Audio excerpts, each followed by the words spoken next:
Welcome to the Newly Podcast. Happy Thursday morning, everyone. Welcome to the Newly Podcast, where you get practical, no BS insights on how to grow yourself and grow your career. I'm here today on our episode with Miss Calondra Tibbs. Welcome, Calondra. Thank you so much for joining us. Why don't you tell us a little bit about yourself?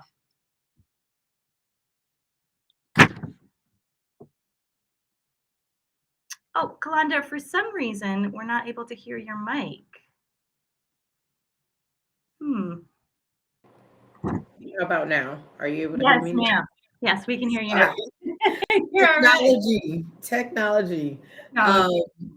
I'm Calondra Tibbs. I'm the CEO and nonprofit of a small business called Trifecta Advising. We provide support to nonprofit CEOs.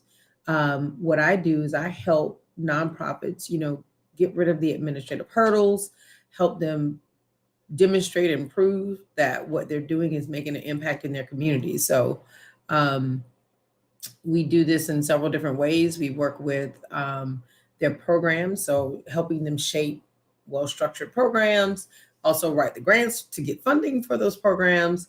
We look at program evaluation, so that's where we talk about the impact. What what difference has that nonprofit made in their communities?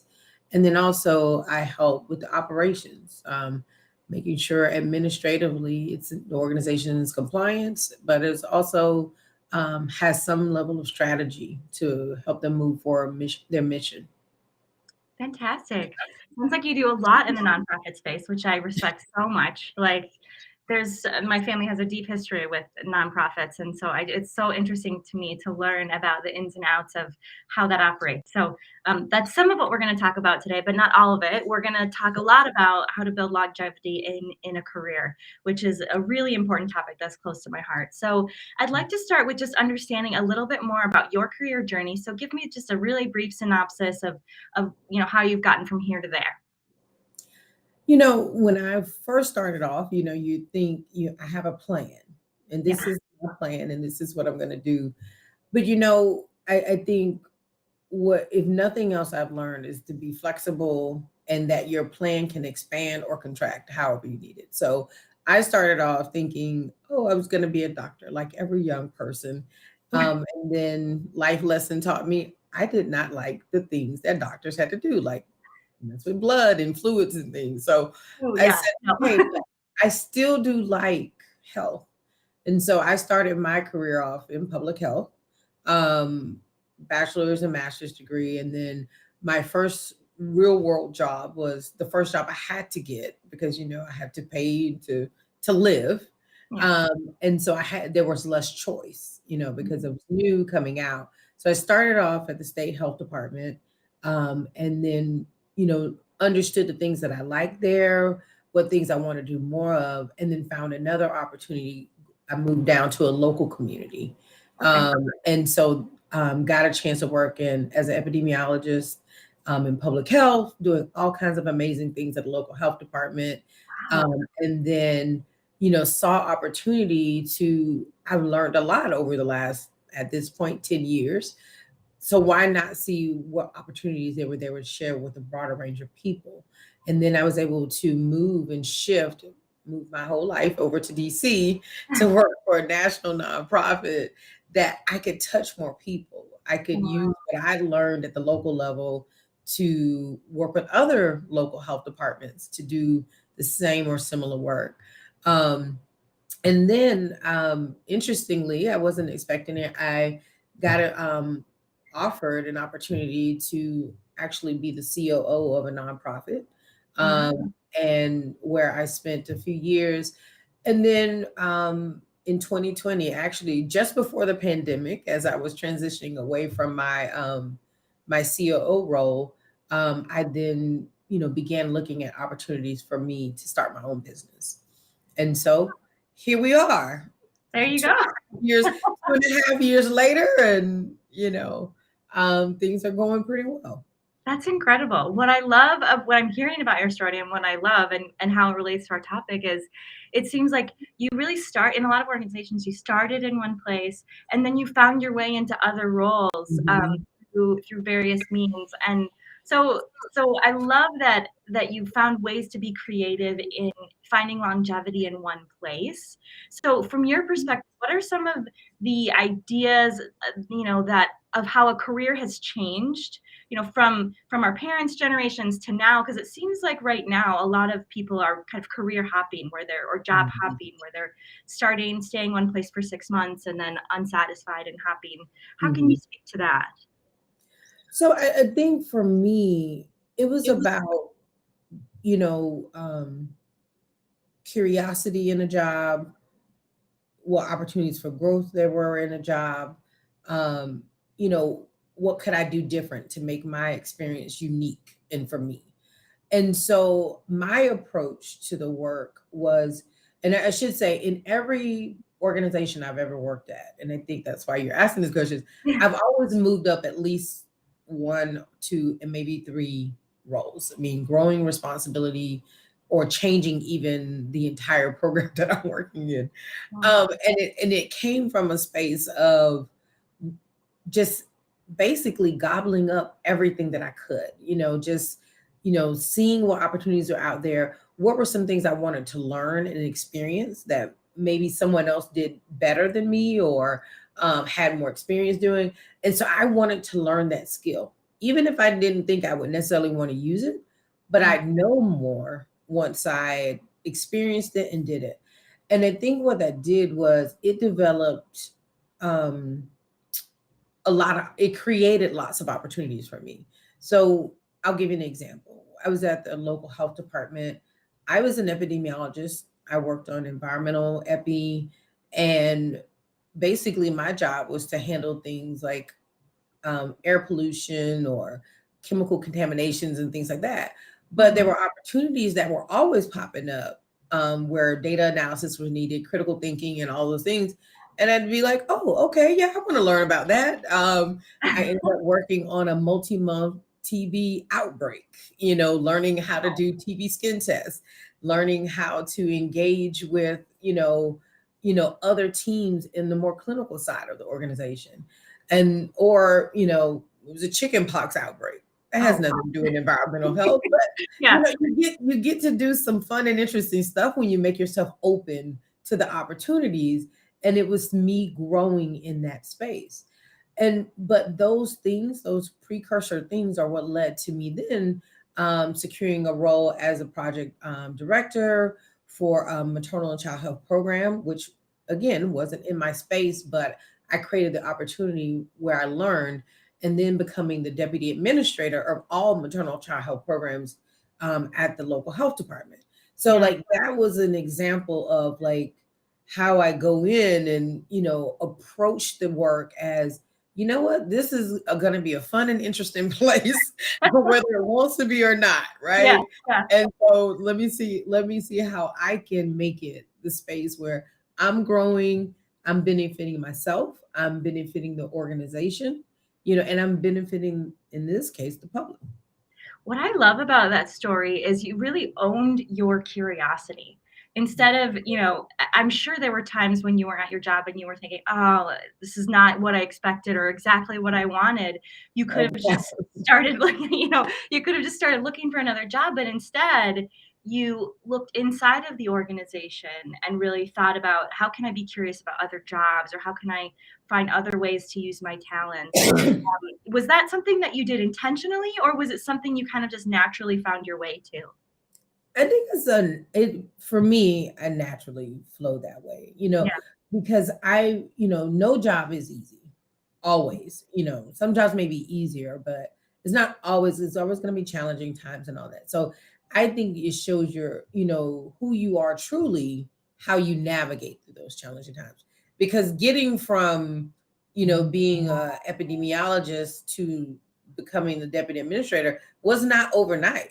I was with the organization for 8 years. yeah. And Wow. so it's a process, just as much as I gained, is just as much as the challenges, that I faced while I was there. So I had to, I showed that I could navigate, I could engage, I had interpersonal relationships, and they weren't just based on an exchange, like, Right. oh, they're going to Yeah. give me a promotion. These were true friendships or collegial relationships where, we gained from each other.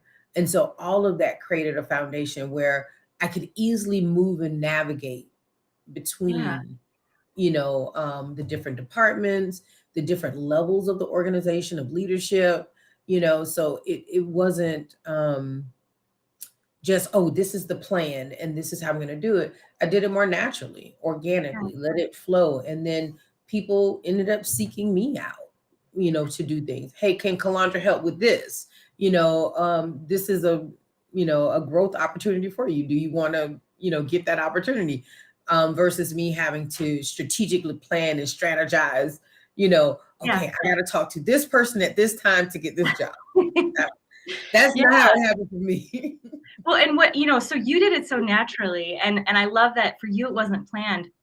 I'm thinking about maybe somebody who doesn't have that natural gift, understanding that creating relationships with people outside of your department in other areas of a business that interest you can be a real opportunity maker, I guess you could say. And certainly someone could strategize that, but Mhm. I love that for you it just came very naturally. I see a lot of social and emotional intelligence in that, which is I'm a little SEI nerd, which I love. Believe it or not, I'm an introvert. I Oh, am naturally wow. an introvert. I would not have Um, guessed that. yeah, but the thing about it is being so I couldn't, you know, like strategically do it because that meant that I had to, okay, I got to go talk to Britta and do Yeah. this. And so that would scare me Yeah. versus being my natural, I think I'm friendly, right? Natural friendly. So, Absolutely. hey, good morning. Starting with good morning. How was your weekend? How are you doing? Mm. Oh, I see you're, so it's those natural things that you might do or have to train yourself to do on a regular basis, but it doesn't come easy. Yeah. I appreciate that, the strategy behind that, and I think what's interesting is that you really made yourself valuable in every situation you were in. So that's one, that 8-year stint you had in that Mhm. governmental organization is just one example. What about your experience in sort of creating opportunities for yourself? Could you give us a different example of how you did that at a different organization? Well, I would say my first job. So Okay. I'll go to the first job because I think it, is, when you have when you're new to a career, younger, or, you think, oh my goodness, these people aren't going to take me serious. I'm not going to get an opportunity to do anything. And I remember when I came in, when I started the agency, they had this grant that need to be written to get funding to do work on radon or some chemical study or something like that. And the grant had just been sitting there. I think everybody was intimidated by doing it. Well, because I was young and had a lot of energy, it's like, I'll write it, like it can't be that hard, right? But I knew grant writing was hard, right? I Yes. knew that, but so I did a little, I did my research on how to write a grant, did research, read the RFP and, did all the things. And then in a couple of weeks, or it was about 6 weeks, I wrote it. We submitted Wow. and sent it in. And my supervisor at the time was like, Calondra, you know how long we've been waiting for someone to write this? And he was like, even if we don't get it, you've just done something that, no one has just taken the initiative to do. And I'm like, oh, really? I was like, I thought everybody worked this way. Right. And so, when a supervisor, I ended up being brought on all the other grants Wow. Okay. the teams had, and I was a co-writer of a proposal. Then I became the lead writer on another proposal and was able to secure some decent funding, at least for, 20 something year old. I would never, within that first year, Yeah. year and a half of working there. And then that created the opportunity, because I wrote the grant, for me to become the supervisor of the program. So I had my first management role, supervisory role. I think I had 2 to 3 staff within a year and a half of me starting Wow. Just at out the of program. college. Calandra, that's incredible. That's Just out of amazing. college. Because it was that, okay, I know she's gonna, if she focuses in on it, she's gonna do it. She's gonna create the experience, like Yeah. she understands this, so Yeah. and that's what created other opportunities where, okay, I'm at places where people see me, meet me, talk to me, and they're like, what are you doing? Why don't you come over here to this organization? Like, well, why not? Let Yeah. me see what's out there. So I just think it's, taking that initiative, looking for opportunities where they may present itself, creating some opportunities, where you see there may be something missing at the organization or something lacking, you can, fill that space. Not saying try to overthrow or, change, because sometimes what's new to you, I mean, what's old to the organization may be new to you. And Mm. so how do you absorb that experience such that now it becomes a lesson learned for you versus, okay, well, no, we're just going to change everything and do everything new. But like, let's see where we can create our own personal value and career value with the organization. Absolutely. What you're saying right now kind of highlights for me one of those old adages is you have to know the rules to break the rules. And I find often there are young people that are coming into organizations that have great ideas and they have a lot of passion and they're excited and they sort of believe that they should be given a level of clout or expertise that they maybe haven't earned yet because they don't know the rules yet. And oftentimes I've learned when I've come into an organization and tried to present my ideas before I really gain credibility and learn the rules, um, it's not gone well. So learning how the organization works, learning the structure, and then learning how you can add to that, create opportunity, and I guess you could say break the rules, or present your new ideas is a great way to be able to grow into a company in a Mhm. different way. So your expertise in the nonprofit industry is really deep, which I love, and I feel like we could just do a whole show on only that. Which you're feel free to join me again. I would love to have you again. I'd But love to go back anytime. great. So how did you find your way into the nonprofit sphere? I know you talked a little bit about that when in your career journey, but I'm sure there was a decision point where you're like, do I want to do this? What was it that sort of was that Mhm. tipping point for you? For me, it was about, I should also say that, underlying everything I've done has always been a desire to serve people. You know, Mm, it's not been about necessarily about me only or whatever, but it's been about how can I be of service? How can I help? You know, I've always volunteered somewhere. I've always been in a part of organizations where service was a key. So I felt like, I was in the position I needed to be in at the time. And I had been working with the National Nonprofit Association for local health departments on committees and, doing other things. And when this presented itself, I said, wow, wait a minute. I can really be in a position to work with other local health departments. And at the time it was in maternal and child health. And so, of course, I like the mission of the organization because I've been sitting on so many of their committees. I felt like it was the great next step, right? I had worked mm, at the state, I'd worked at the local. Now let's talk about the national level. I mean, I could have went federal, but I didn't want as much restrictions. I liked the flexibility and freedom I had at the local health department. yeah. So I felt like working at a national level would help do that. And there no nonprofits are different. I mean, they're businesses still. It's just they have different structures. Their mission, they're driven by mission. And being driven by mission is that you have what's different. I mean, government agencies have a mission as well, but what's different is this was specific. It was specific to help not local health departments across the country, right? Help their leaders and help within their programs. And I felt like that was something I could clearly see, attach myself to, and I had a level of experience and expertise that I could share. So that's me helping. That's how I can help and share. And so that began my journey.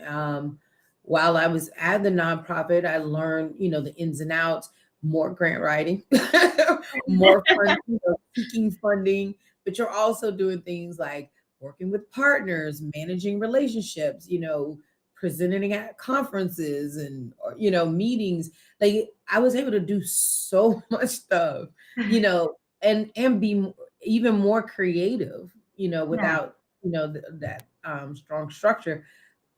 in in creating the experience that I wanted. And but one of the things I really found, well, I knew this a lot, but administratively, I had a lot of skills there. That wasn't what I preferred to do, but Mhm. planning, um, creating structure, organization, and all that those are some key skills that I don't think they were taught. I think they're Yeah. just naturally who I am. And so that's what opened up the opportunity. Someone saw me and they, looked at, oh, she created this program, she created this process, she created this system. I think I want her to do that for my organization, which is how Wow. I ended up being offered an opportunity at another nonprofit at the COO, Chief Operating Officer, managing and running systems and programs. I got a little bit more administrative than I ever thought I would, Maybe a but, little more than you wanted, yeah. but it was a good So experience overall. so what would you tell someone who's looked at the nonprofit sphere and it feels intimidating, they've worked in for-profit their whole life. What would you tell somebody who either wants to start, a newly graduated individual or someone who wants to Mhm. pivot their career into nonprofits? What would you tell them to do? What I would say is look for organizations that align with your core values and mission. Mhm. If you like, for instance, working with homeless populations, or you like working with women, you like working in a spiritual or religious space, there's a nonprofit for you somewhere. Yeah. Now, you may have to make some shifts and moves to get there. And don't always believe that, you don't get paid well in nonprofit space. That's Mm. something that people ask me all the time, like, well, nonprofits don't have money. That's not necessarily the case. You have large nonprofits, you know, um, 50 billion or $40 billion. You have small ones, Mhm. that are, obviously very small, so they can't pay you as much. But you can look for those organizations that are going to help you meet the need you have. It may take a little time for you to find your exact space, but I would say you can start by volunteering. You can get to know a lot about an organization when you volunteer, um, Oh, particularly right. in the space that you want to work in. So you can start by volunteering. If there's a job opportunity, you're going to be the first person that they look for. They're going to Mm. say, "Oh my gosh, Calondra did such a great job. We Mhm. want to bring her onto the team officially." And then you can look at how do how does the nonprofit um, reach their audience? How Mm. did how do they engage their audience? But then also, how do they work internally? Oh, How do they interesting. engage each Yeah. other? Mhm. See if that's the right fit or environment for you. But yeah, I always recommend interning or doing some type of volunteer work in any type of industry you want to work in, but definitely in that nonprofit space. That's such a great idea. Thank you for sharing that. So we're coming towards the end of our time. I always like to do a couple of rapid fire questions just Oh for us to goodness. get to know. There's a little flavor, a little spice at the end. So what is the most random job that you have ever had? Okay, I'm 5'2". I'm at 5'3". I was security as one of my work study jobs when I was at the University No. of Florida. Uh, so that's funny in and of itself. Yeah. I think the only other like random job I had, I ended up being a cashier at Victoria's Secrets. I Oh, did wow. that while in graduate school and in my postgraduate work. So I would run over there and do my 2 to 3 hours and come on back just to make a Come little back bit to of the money. job. That's such an odd transition, I'm sure. It's so Yeah, funny. just some different stuff. You got to add spice. Yeah, a little spice. Okay, so this is the last question I have for you, and I'm always fascinated to hear this from people, but what is the worst career advice you've ever heard or someone's ever given you? Oh my goodness. The main one was don't take that job. Don't take that job. It's too far. It's too, it's got too many twos, Yeah, yeah. but if I hadn't, and that's happened several times, I wouldn't be where I'm at today. I love that. I love that. What I'm hearing from that answer and from all of your expertise that you've shared with us is really that, stay curious, create those opportunities through creating relationships. Mhm. If you're dissatisfied, don't immediately look outside of your organization. Find places you can apply your skills inside your Mhm. organization, and be yourself. It seems like all of those are kind of a common thread running through. Especially love that you pointed out that you're an introvert and you still found a way to develop relationship in a strategic way. So thank you Yep. so much for joining us. Thank Thank you for having me. Yeah, this was just such a great conversation, and I hope people got a lot of value out of it. If you're out there, thank you for joining us as well. We're going to be doing these conversations every Thursday, and right around we're doing the 8 a.m. to 10 a.m. hours in there. So stay tuned for our next conversation, and I'm excited to talk to you again, Calandra, when we have another show. Talk to you later, Britta. Talk to you later. Thank you so much.